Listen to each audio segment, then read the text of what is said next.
You want to know how to outsmart a narcissist? Do you know that it's actually possible? I know you're out there thinking, nobody can outsmart a narcissist. Narcissists are so smart. Oh my God, nobody could do it.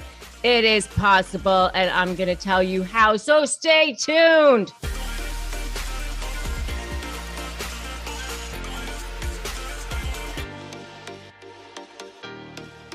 Hey there, I'm Rebecca Zung, and I'm an attorney. I'm a narcissist negotiation expert, and I tell you how to become the most powerful person.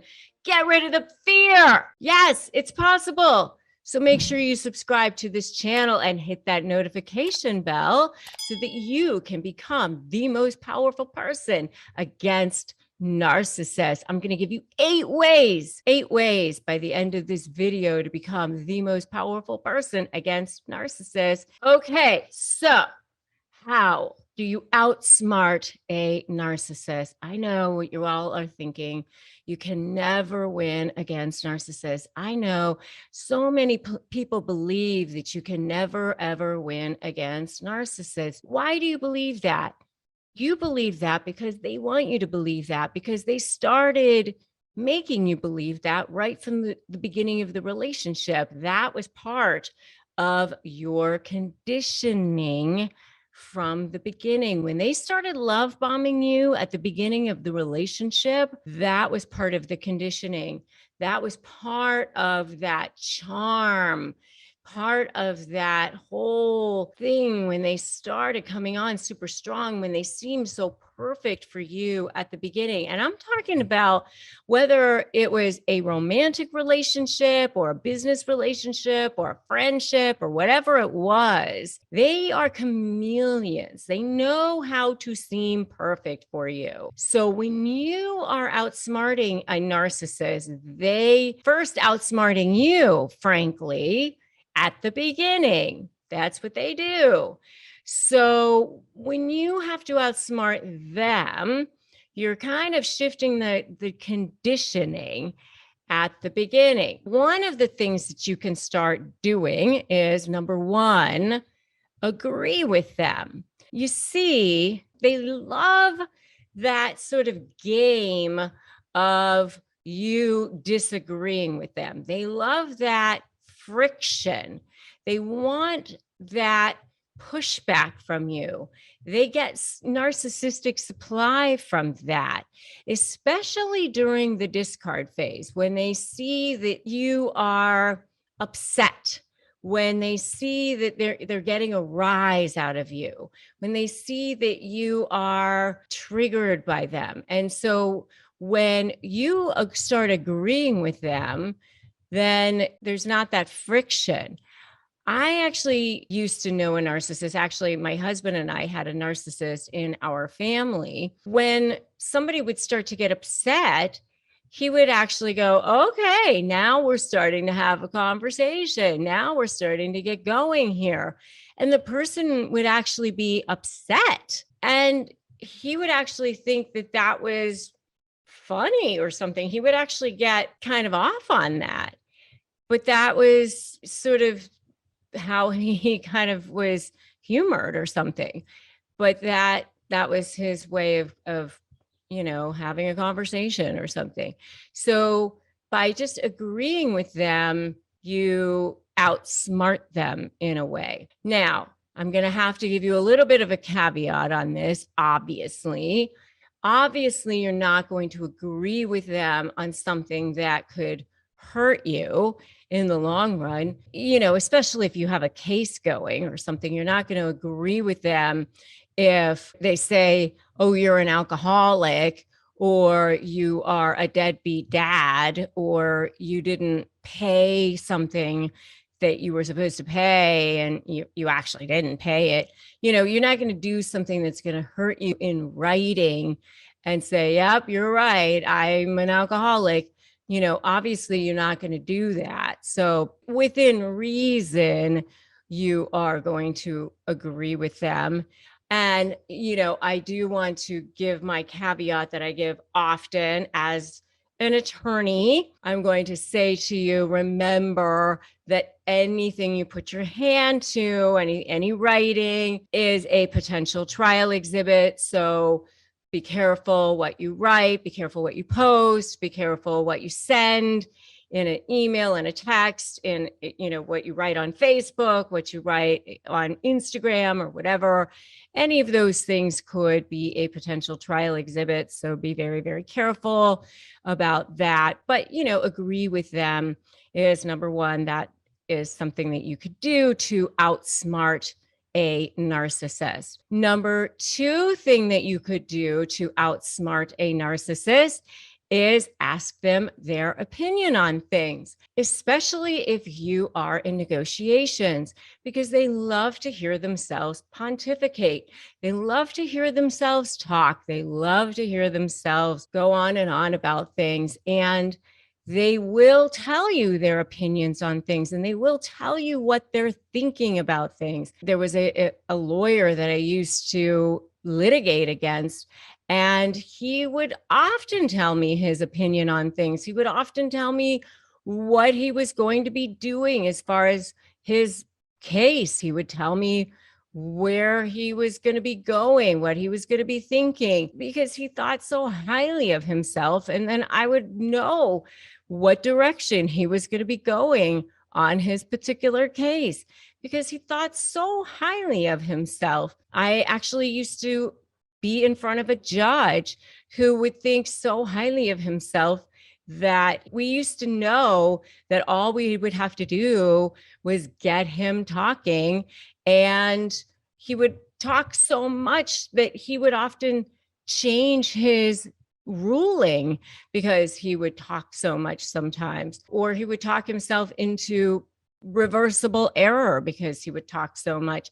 So asking their opinions on things sometimes will help you. They also are liars. So sometimes if you get them talking so much, you can actually get them to talk so much that you can get them to give you some leverage, especially if you can engage them into talking in writing. Get them talking in text messages, get them engaged in an email conversation, get them to lie, get them to admit things or whatever, because they will lie. So ask them their opinions on things, and they will often tell you. That's number two. Number three thing that you can do to outsmart a narcissist is don't take their bait. Oh, this is extremely difficult, but it is something that I often would know instinctively to do, even when I was dealing with two covert narcissists at the same time, not even knowing that they were covert narcissists. And even if you're dealing with a grandiose narcissist or an overt narcissist or a malignant narcissist, they will often give you bait. And if the more that you can not take their bait, the more you will outsmart that narcissist. So just don't take their bait. And this will lead me to number four thing that you can do to outsmart a narcissist, which is don't allow them to trigger you, because the more they trigger you, the more you will allow yourself to do things that will potentially get you in hot water. Once you are triggered, then they will use your reaction against you. Then they go, look at that person, they're so emotional, or look at that person, they're the crazy one. And they sit over there looking all calm, all cool, all collected. And meanwhile, they caused you to be the crazy one. They caused you to act insane. I've seen it over and over again. They give you bait. They try to trigger you. They make you crazy. They use gaslighting, word salad. They know what your Achilles heel is. They know how to get under your skin. And then you react. And then they go, oh, look, they're crazy. And so you have to have that willpower not to react. And that's why we tell you, keep your interactions brief, have boundaries, all those sorts of things, because those are the things that you can do to outsmart that narcissist. Don't take the bait. Don't allow them to trigger you. Number 5 thing that you can do to outsmart the narcissist is give them rope to hang themselves. A lot of people don't want to do this. This is especially effective if you are in a litigation setting and potentially you're working on maybe some sort of pre-litigation or maybe some sort of temporary orders or something like that. And maybe you want to give them an opportunity to have some sort of pre-agreement or something like that. Give them opportunities to show that they're not going to live up to their agreements, because they often don't. And I will tell you that a lot of times narcissists are inherently lazy. A lot of times they really don't want what they say they want. A lot of times they just pontificate and boast around that they say they want this or that, but they really don't want to have to live up to their obligations. They usually don't have a whole lot of integrity.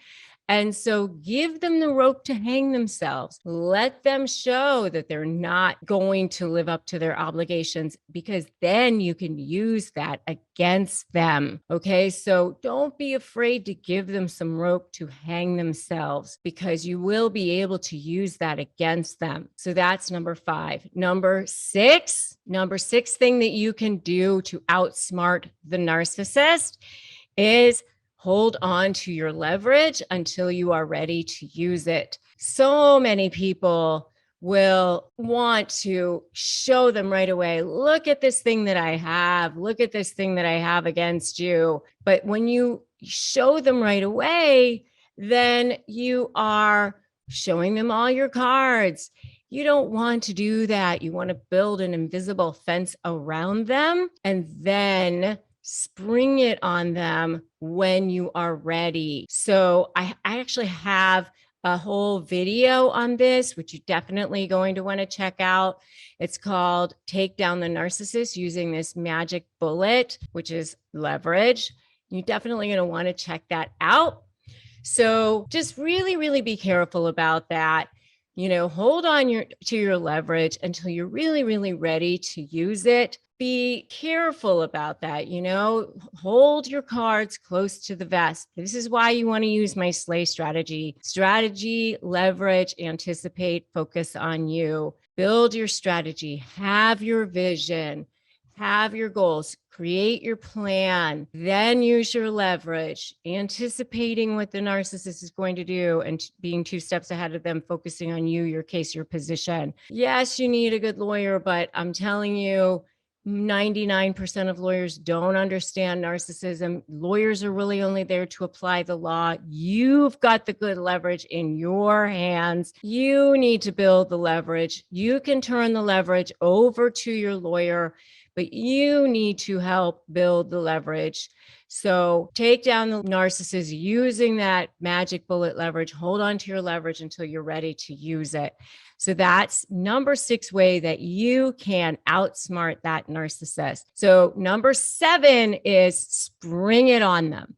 You spring it on them when you're ready to use it. That's when you are ready to expose the narcissist, using that leverage that you're going to use to outsmart that narcissist. So that's number 7 way to outsmart that narcissist, is spring it on them only after you've sort of built that invisible fence around them. Okay, so number 6 way to outsmart the narcissist is hold on to your leverage until you're ready to use it. And then number 7 way to outsmart the narcissist is spring it on them only when you're ready. Okay. So you do not use that leverage until you are absolutely ready to use it. Got it? Okay. And I teach you how to know when you're ready to use it in the SLAY program. And in the SLAY program, I have more than 40 examples of leverage. And I have actually templates and all that good stuff for you. And then number eight way to outsmart that narcissist is to go no contact and never look back. And that is the best way that you can outsmart that narcissist. You wipe them from the CPU of your life, like as if they never, ever existed. That is the absolute best way, because that's what they definitely never, ever want. But that is the best thing for you. Then you can really break free and create the new life for yourself. And I'm telling you, when that happens, the sky is bluer, the grass is greener, the air smells cleaner. That is the best way for you. And the fear absolutely disappears. And I'm telling you, once you've been able to conquer the narcissist, you can do anything. You know, I've had clients tell me, like, I feel like a rock. I feel like I can do anything. I feel like anything can come at me. There's like nothing I can't conquer at this point. So what I want you to do right now is put in the comments, I can do this, because you can do this. Seriously, the only thing that you can't do is give up, because that is what the narcissist wants. Okay. They want you to give in. They want you to give up. They want you to believe that they're stronger than you, but they're absolutely not. They are absolutely not stronger than you. You are actually the stronger one. They went after you not because you had so little value. They went after you because you had so much value. They're not attaching themselves to somebody who has like no value and no supply whatsoever. What would be the point of that? Think about it. They attached themselves to you because you had so much value, right? So remember that today is a great day to start negotiating your best life. If you haven't subscribed to this channel, now is a great time to do that. Grab my free Crush My Negotiation Prep worksheet at winmynegotiation.com. And you can always join my free private Facebook group as well, Narcissist Negotiators with Rebecca Zung. And I will catch you guys in the next video. Thanks so much for watching.